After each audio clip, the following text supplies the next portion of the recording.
Back to Ozarks Fox AM. It is time for more Intrigue. We have Sean Paul from Intrigue Journal, and we are so glad you're here because it's been a fun factory in here. I mean, as in...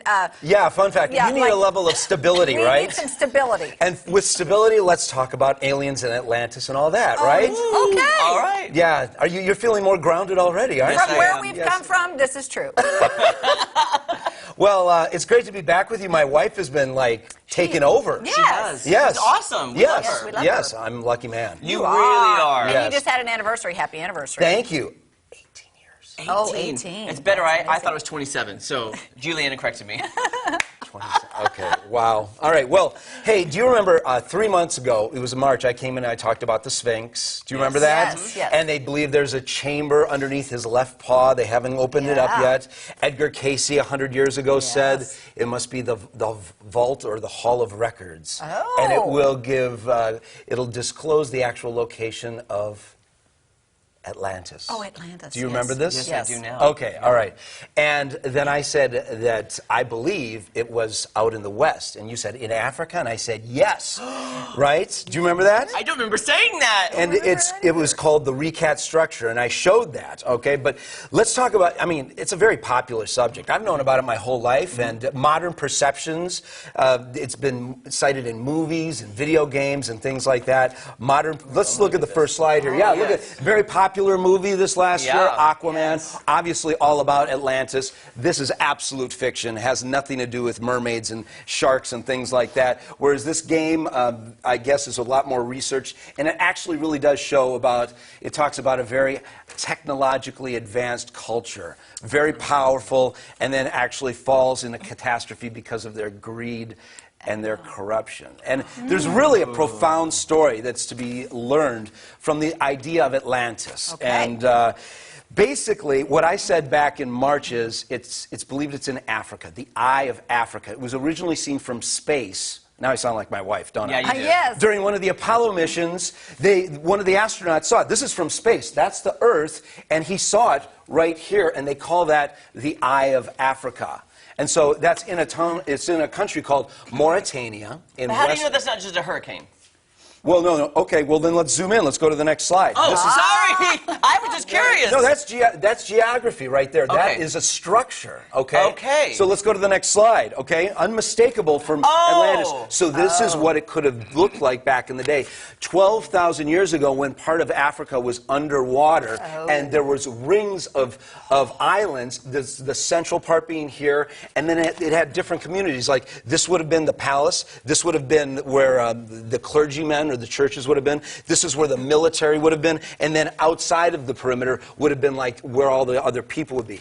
12,000 ships right in here. Oh, wow. 250,000 troops. They were very powerful. And they were. This was in the capital of a country that had 10 kingdoms. 10. Their reach was basically all of what we knew of Earth at the time. 2 of the colonies were Egypt and Greece. They were ruled by Atlantis 12,000 years ago. I know this sounds crazy, but it's an absolutely amazing story, all right? And according to Plato's account, he talks about... oh, that's pretty. Yeah, yes, that is. this is like a conceptual of what it would have looked like, but this would have been an amazing civilization, all right? And Plato, he lays, the Greek philosopher Plato, that's really the only account that we know of Atlantis up to this point. But I'm going to tell you, there's a lot more than just what Plato said. But he talks about the dimensions of the city, 23 kilometers in diameter, about half the size of New York City. That's the size of the Recat structure. Wow. Really? He talks about the rings and the islands, and if you look at the Recat structure, it's almost a dead ringer. Wow. It's absolutely, and then he also said this, that the buildings were built of rocks that were red, white, and black. And if you go to the Recat structure, the natives that actually live there, they're taking scraps out of the earth and they're building it, and the bricks are red, white, and black. Wow. Oh, man, that blows your mind. Okay, and now you're saying, and you were like in the middle of the desert, and and if you went to the Recat structure, you would see seashells. You'd be walking on seashells. They found skeletons of whales out in the desert. So at one time, this Sahara Desert was partially underwater. This whole thing makes sense. And so I was telling you about this in March, But then I started seeing more and more articles, and I'm like, oh my God, there really is something. Would you believe there's like YouTube channels that had 3 million views and controversy, and they're going at it in the comments? 22,000 comments. They're going back and forth, back and forth. You're crazy. That's not history. It was just a fictional tale. Well, if that's the case, let's look at this next slide, Jeremy, and tell me, what do you see? I see the Trojan horse. Bingo! Right. And it was a fable, a tale, right? Yeah. Except, you go to the next slide, in 1868, Heinrich Schliemann, a German archaeologist, discovered the city of Troy. From Homer's Iliad, that whole story. So they could say it's all fiction, but a lot of coincidences. Yeah, so it is okay to challenge history. And all right, so we're about 3 minutes out. Thank you guys. Okay, so the story of Atlantis, so all we know about this is because so the city. He gets so excited. He does. I am really excited about this. No, I'm really going for something here. It was a lavish culture with all kinds, every animal imaginable, palaces of gold, ivory, and silver, and they had they said that they had hot and cold running water. 12,000 years ago. 12,000 years They had some form of electricity, is what they're saying. Wow. I love it when she gives me those looks. That's why I show up. She's like, seriously, no, I don't buy that. And you know what? It is amazing. But anyway, their reach was a little too far.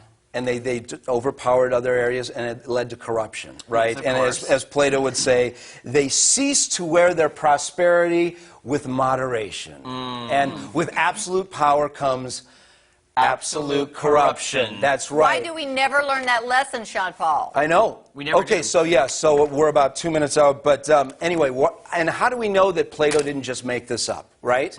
Because he was a Greek philosopher, and their integrity was worth more to them than their lives.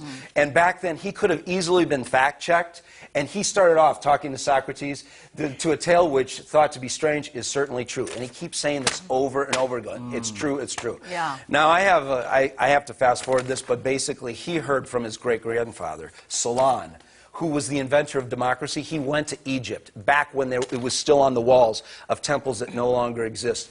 And he got the story from some Egyptian priests. It was passed down through the generations to Plato. That's where it got it.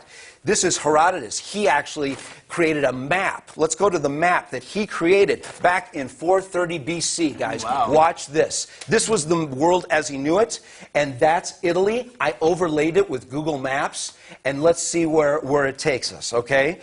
You can see Google Maps, Google Earth, and let's move over onto the map. Okay. We go out west. And, you know, I'm trying to overlay the maps as much as possible. Look at what Herodotus' map said. Can you see what it said? Atlantis. Atlantis. And there is the recat structure. That's a map from 430 BC. I can see why you're excited.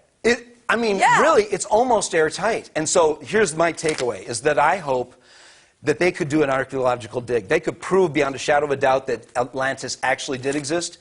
And not just a country, but as a world, we could learn from that lesson. That power, like you just said, it corrupts. Yeah. And we could learn from it and just show each other more love and respect. Sean Paul, can I go? Because Kelly and I are people of faith. Yes. Can I go biblical for 1 second? Absolutely. You know, the first thing I thought of when you said it was all underwater? The flood. And I Noah. thought that too. I thought the flood and Noah. Yeah. That's what I thought you said. There was whales. That was the first thing I in thought the desert. Yeah. Can I just say something real quick, though?